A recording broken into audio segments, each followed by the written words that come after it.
ஒரு அரசன், அவனுக்கு வாரிசு இல்ல, தனக்கு பிறகு நாட்டை ஆளுகிற இளவரசன் யாரு முடிவெடுக்கணும்.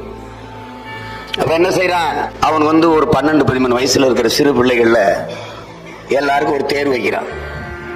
ஒரு விதையை கொடுத்து இதை நல்லா முளைக்க வச்சு வளர்த்து கொண்டு வர்றவன் எவனோ அவன் தான் இந்த நாட்டின் இளவரசன் அனுப்பிடான்.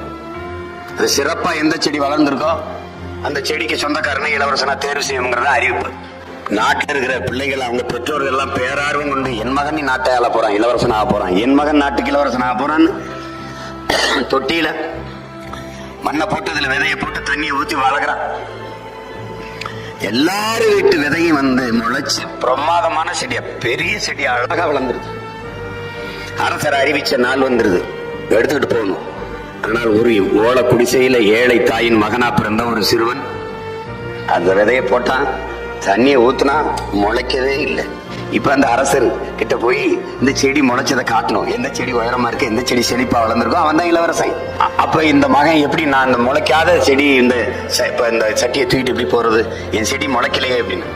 நீ போ அரசர்கிட்ட போய் சொல்லு, நான் விதை போட்டேன், நீங்க கொடுத்த விதையை போட்டேன், அதுக்கு உரம் வைத்தேன், அதுக்கு தண்ணி ஊற்றினேன், நன்றாகத்தான் பராமரித்தேன், ஆனா முளைக்கலைங்கிற உண்மையை சொல்லிட்டு போ அப்படின்னோடனே அம்மா சொல்றதுக்காக அந்த முளைக்காத அந்த சட்டியை தூக்கிட்டு போறான்.